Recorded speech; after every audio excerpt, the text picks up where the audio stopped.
வாழ்க்கையில் எப்படியாவது கஷ்டப்பட்டு ஒரு உன்னதமான நிலையை அடைஞ்சிடணும் அப்படிங்கிறதுக்காக கடுமையாக உழைக்கக்கூடிய ஒரு நபர்கள் தான் நம்மளுடைய துளாராசி என்பர்கள்.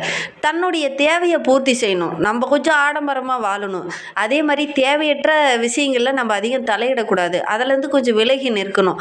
அதே நேரத்தில் யாருக்கும் வாக்குறுதி கொடுக்கக்கூடாது. அப்படி கொடுத்துட்டோம் அப்படின்னா அந்த வாக்குறுதியை எப்பாடுபட்டாவது நிறைவேற்றணும் அப்படிங்கிற ஒரு எண்ணம், ஒரு தூய்மையான உள்ளத்துக்கு சொந்தக்காரங்க அப்படின்லாம் இந்த துளாராசி என்பர்களை சொல்லலாம். இவங்களுக்கு கற்பனை திறனும் அதிகம். அதே நேரத்தில் இவங்க யாருக்காவது வாக்குறுதி கொடுத்துட்டாங்க அப்படின்னா அந்த வாக்குறுதியை காப்பாற்றுற வரைக்கும் இவங்க தூங்கவே மாட்டாங்க. நம்ம உங்களுக்கு இந்த வாக்குறுதியை கொடுத்துட்டோம், எப்பாடுபட்டாவது அந்த வாக்குறுதியை நிறைவேற்றணும் அப்படிங்கிற ஒரு மனோபாவம் படைத்தவங்க தான் நம்மளுடைய ராசி என்பர்கள் அப்படின்னு சொல்லலாம். அதே மாதிரி யாராவது பேசிகிட்டு இருந்தாங்கன்னு வச்சுக்கோவே, அவங்க என்னென்ன தவறு செய்கிறாங்களோ அதை அப்படியே டக்கு டக்குன்னு கண்டுபிடிச்சி சொல்லிடுவாங்க இந்த துளாராசி என்பர்கள். உங்களுடைய வீட்டில் யாராவது அந்த மாதிரி துளாராசி என்பர்கள் இருக்காங்க அப்படின்னா அவங்களும் அந்த மாதிரி தான் பேசக்குள்ளே அப்படியே கரெக்டாக பேசணும். தவறாக எங்கேயாவது பயன்படுத்துகிறீங்க, ஒரு உச்சரிப்பு தவறாக இருக்குது அப்படின்னா உடனே அந்த இடத்துல உன்னுடைய உச்சரிப்பு சரியில்லை அப்படின்னு சொல்லக்கூடிய ஒரு நபர்கள் தான் இந்த துளாராசி என்பர்கள். கரெக்டாக இருக்கணும் அப்படின்னு நினைப்பாங்க. குறைகள் யாராவது பண்ணினாங்கன்னா உடனே அந்த இடத்துல அந்த குறையை நீ பண்ணாத செய்யாத அப்படின்னு கண்டிப்பாங்க. அது பொது இடமா இருந்தாலும் சரி, குடும்பத்துக்குள்ளேயா இருந்தாலும் சரி, இந்த குறையை கண்டுபிடிச்சி உடனே அந்த இடத்துலயே கண்டிப்பாங்க. இதனால் பார்த்தீங்கன்னா குடும்பத்துக்குள்ளே சின்ன சின்ன கருத்து வேறுபாடு அப்பப்போ இந்த துளாராசி என்பர்களுக்கு ஏற்படும் அப்படின்னு சொல்லலாம். பார்த்தீங்கன்னா இந்த துளாராசி என்பர்கள் குடும்பத்தை விட்டு கொஞ்சம் தனியாக பிரிஞ்சு குடும்பம் வேறு இடத்துல இவங்க வேறு இடத்துல இருக்கிற மாதிரி தான் அவங்களுக்கு ஒரு சுச்சுவேஷன் பெரும்பாலும் இருக்கும் அப்படின்னு சொல்லலாம்.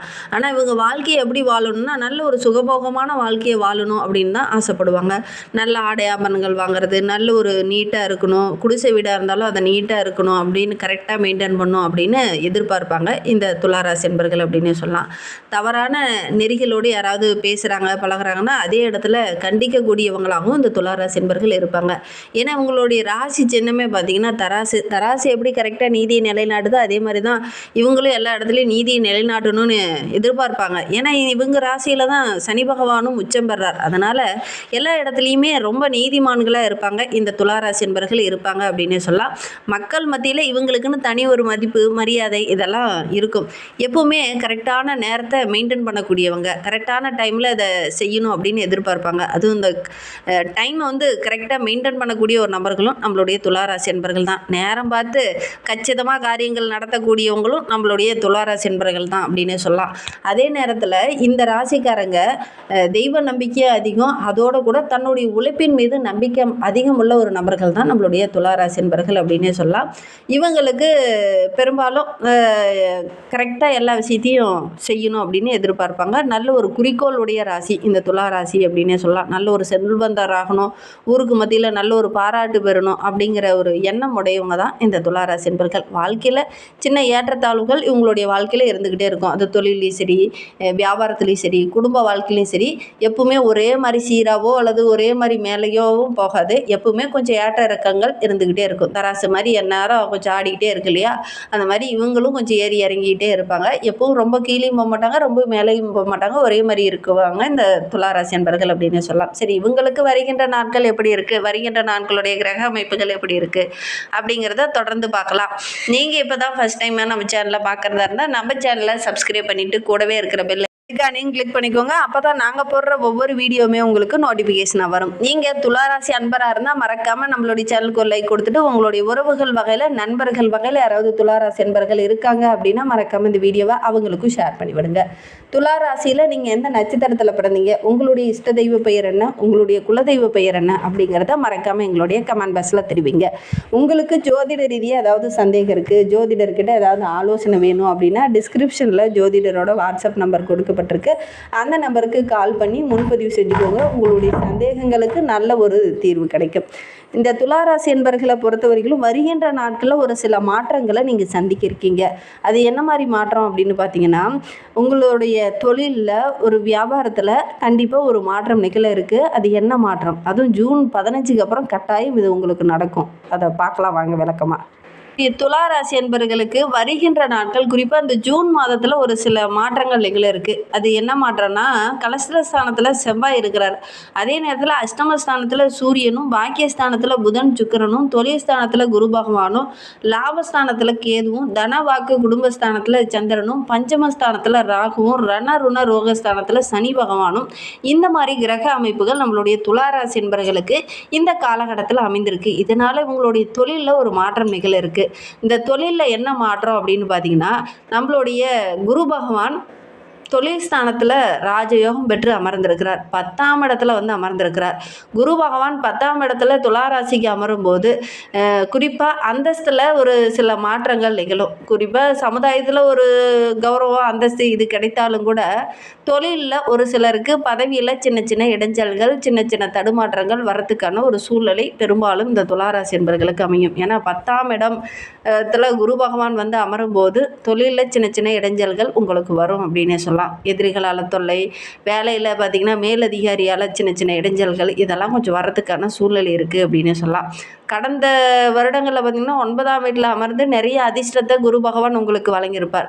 ஜூன் 2லேருந்து பார்த்திங்கன்னா 10ஆம் இடமான ஜீவஸ்தானத்தில் கடகராசியில் பிரவேசித்து உச்சம் பெற்ற நிலையில் உங்களுடைய தொழில் ஸ்தானத்தில் இருக்கும்போது மிகப்பெரிய ப்ளஸ் இது அப்படின்னு சொல்லலாம். இருந்தாலும் உழைப்பில் சின்ன சின்ன இடைஞ்சல்கள், இடையூறுகள், எதிரிகளுடைய தொல்லை, சமுதாயத்தில் ஒரு சில அங்கீகாரம் பெறத்துக்காக கொஞ்சம் போராட வேண்டிய ஒரு சூழ்நிலை, இதெல்லாம் இந்த துளாராசி என்பர்களுக்கு ஏற்படும் அப்படின்னு சொல்லலாம்.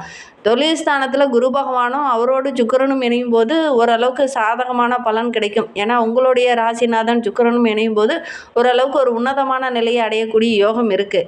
இந்த குரு பகவான் 10ஆம் இடத்துல வந்து அமரும்போது சின்ன சின்ன இடைஞ்சல்கள், ஒரு சில மாற்றங்கள் நிகழறதுக்கான ஒரு சூழ்நிலை இருக்குது அப்படின்னு சொல்லலாம். ஏன்னா நம்மளுடைய குரு பகவான் 3, 6க்கு அதிபதி நம்மளுடைய துளாராசிக்கு. அவர் 10ஆம் இடத்துல வந்து உச்சம் பெற்று அமரும்போது ஜீவஸ்தானத்தில் உச்சம் பெறதுனால உயர்மட்ட பதவியில் இருக்கக்கூடியவங்களுக்கு சின்ன சின்ன இடைஞ்சல்கள், கடும் போட்டி நிலவரத்துக்கான ஒரு சூழ்நிலை, கடும் போட்டிகள் மத்தியில் ட்ராவல் பண்ணக்கூடிய ஒரு சூழ்நிலை, இதெல்லாம் இந்த காலகட்டத்தில் நம்மளுடைய துளாராசி என்பர்களுக்கு ஏற்படும். அப்படி கடுமையான போட்டி இருந்தாலும், சின்ன சின்ன இடைஞ்சல்கள் இருந்தாலும் அந்த போட்டிகள்லாம் சமாளித்து ஒரு அபாரமான வெற்றி பெறக்கூடிய யோகம் இருக்குது அப்படின்னே சொல்லலாம். ஏன்னா அங்கே வந்து சுக்கிரனும் இணைந்திருக்கிறார். அதனால் நல்ல ஒரு மேன்மை. 10ஆம் இடத்துல குருவும் சுக்கிரனும் இணையும் போது கண்டிப்பாக நல்ல ஒரு முன்னேற்ற நம்மளுடைய துளாராசி என்பர்கள் எதிர்பார்க்கலாம் அப்படின்னே சொல்லலாம். ஏன்னா 10ஆம் இடத்துல குரு பகவான் வந்து அமரும்போது தொழிலில் பதவி பறிப்போகும் அப்படின்னு சொல்லுவாங்க. இருந்தாலும் அந்த இடத்துல சுக்கிரனும் வந்து இணையும் போது ஓரளவுக்கு சாதகமான பலன் நம்மளுடைய துளாராசி என்பர்களுக்கு கிடைக்கும் அப்படின்னே சொல்லலாம். சூரிய பகவான் நம்மளுடைய துளாராசிக்கு 11ஆம் இடத்திற்கு அதிபதி. அவர் 8லேயும் ஜூன் 15க்கு அப்புறம் 9லேயும் பயணிக்கிருக்காங்க. இந்த காலகட்டம் நம்மளுடைய துளாராசி என்பர்களுக்கு பாக்கிய வீட்டில் பாக்கியஸ்தானத்தில் பயணிக்கும் போது பூர்வீக சொத்து சம்பந்தமான பிரச்சனை ஓரளவுக்கு முடிவுக்கு வரும்.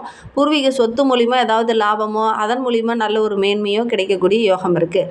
நம்மளுடைய துளாராசி என்பர்களுக்கு புதன் பகவான் 9, 12க்கு அதிபதி. மிதுன ராசியில் 9ஆம் வீட்லேயும், கடகராசியில் 10ஆம் வீட்டிலையும் பயணிக்க இருக்கிறார் புதன் பகவான். ஜூன் 22 வரை சொந்த வீடான 9ஆம் வீட்டில் சஞ்சரிக்கும் போது வெளியூர், வெளிநாட்டுக்கு செல்லக்கூடிய யோகம் நம்மளுடைய துளாராசி என்பர்களுக்கு அமையும். உயர் கல்வி பயில்றதுக்காக வெளியில் எங்கேயாவது பயணம் போவீங்க. அந்த பயணங்கள் உங்களுக்கு சக்ஸஸ் அமையும். 10ஆம் வீட்டுக்கு நுழையும் போது தொழிலில் சின்ன சின்ன மாற்றங்கள் நிகழும். அதுவும் ரொம்ப லாபகரமான மாற்றமாக தான் நம்மளுடைய துளாராசி என்பர்களுக்கு அமையும் அப்படின்னே சொல்லலாம். நம்மளுடைய துளாராசிக்கு செவ்வாய் பகவான் 2, 7க்கு அதிபதி. அவர் வந்து மேச ராசியில் 7ஆம் வீட்லேயும், அதுக்கப்புறம் ரிஷபராசியில் 8ஆம் வீட்லேயும் பயணிப்பார். இந்த காலகட்டம் நம்மளுடைய துளாராசிக்கு ஜூன் 21 வரை தன்னுடைய சொந்த வீடான 7ஆம் வீட்டில் அமர்றதுனால நல்ல லாபம் கிடைக்கும். 8ஆம் வீட்டுக்கு நுழையும் போது அஷ்டம ராஜதோஷம் ஏற்படும். அதனால் வாக்குவாதங்கள், பிரச்சனைகள், ஒரு சில அலைச்சல்கள், வேலையில் சின்ன சின்ன இடைஞ்சல்கள், இதெல்லாம் கொஞ்சம் வரும். ஜூன் 21க்கு அப்புறம் இதெல்லாம் நடக்கக்கூடிய சூழ்நிலை இருக்குது. கொஞ்சம் கவனமாக இருந்துக்கோங்க. ஜூன் 21க்கு அப்புறம் ஒரு சில மாற்றங்கள் தொழிலில் கொஞ்சம் வரத்துக்கான ஒரு சூழ்நிலை இருக்குது. அதனால் கொஞ்சம் கவனமாக இருந்துக்கிறது நல்லது. வேலை செய்கிற இடத்துலையும் சரி, வீட்லேயும் சரி, வாக்குவாதத்தை கொஞ்சம் குறைச்சிட்டு கொஞ்சம் கூடுதலான உழைப்பை போட்டிங்கன்னா பெருசாக பாதிப்பு எதுவும் ஏற்படாது. அவசரப்படாமல் நிதானமாக இருங்க. செவ்வாய் அப்படிங்கிறவர் அவசரப்படுத்துவார். எந்த ஒரு காரியமே யோசிக்க விடாமல் நீ அடுத்து இதை பண்ணு அப்படிங்கிற மாதிரி ஒரு தூண்டுதலையும் ஒரு உந்துகோலையும் கொடுப்பார். அப்படி தூண்டுகோல் அதிகமாகும் போது டக்கு டக்குன்னு நீங்கள் முடிவு எடுப்பீங்க. எப்பவுமே பொறுமையாக நிதானமாக யோசித்து முடிவெடுக்கக்கூடிய துளாராசி என்பர்கள் வேகமாக முடிவெடுப்பீங்க. அதன் மூலிமா கொஞ்சம் அலைச்சல் அதிகமாகும். டக்குன்னு செய்ய வேண்டிய வேலையை கொஞ்சம் சுற்றி வந்து வேலை செய்கிற மாதிரி ஒரு சூழ்நிலை ஏற்படும். கொஞ்சம் கவனமாக இருந்தீங்கன்னா பெருசாக பாதிப்பு எதுவும் ஏற்படாது. சனி பகவான் நம்மளுடைய துளாராசிக்கு 4, 5க்கு அதிபதி, யோகக்காரகன். அதே நேரத்தில் மீன ராசியில் 6ஆம் வீட்டில் இருக்கிறது. 6ஆம் வீட்டில் இருக்கிறதுனால எதிரிகளால் ஒரு சில பிரச்சனைகள் வரும். அந்த எதிரிகளை வீழ்த்தக்கூடிய அமைப்பு தான் இந்த 6ஆம் வீடு அப்படிங்கிறது. எதிரிகளை வீழ்த்தக்கூடிய அமைப்பு தான். ஆனால் கடினமாக கொஞ்சம் உழைப்பு போட வேண்டிய ஒரு சூழ்நிலை. உறுதியாக நின்னீங்கன்னா கண்டிப்பாக உங்களுக்கு வெற்றி கிடைக்கும். இல்லை ஒரு சில இடைஞ்சல்கள் வந்த உடனே விலகி வந்துட்டீங்க அப்படின்னா அந்த பார்த்து பயந்த மாதிரி தான் ஒரு சூழ்நிலை ஏற்படும். உறுதியோடு ஒவ்வொரு விஷயத்திலையும் நில்லுங்க. கண்டிப்பாக வெற்றியை நீங்கள் எதிர்பார்க்கலாம் அப்படின்னு சொல்லலாம். தொழிலில் மிகப்பெரிய வளர்ச்சியை நீங்கள் எதிர்பார்க்கலாம். கடுமையாக கொஞ்சம் உழைக்க வேண்டிய ஒரு சூழ்நிலை இந்த துளாராசி என்பவர்களுக்கு அப்படின்னு சொல்லலாம். 10ஆம் வீட்டில் குரு பகவான் இருக்கும்போது உங்களுடைய ராசிநாதனும் அங்கே சுக்கிரனோடு இணையும் போது நல்ல ஒரு பிரம்மாண்டமான கிரக அமைப்பாக தான் நம்மளுடைய துளாராசி என்பவர்களுக்கு இருக்குது அப்படின்னு சொல்லலாம். பணிபுரிகிற இடத்துல நல்ல ஒரு மாபெரும் வெற்றியை நீங்கள் எதிர்பார்க்கலாம்.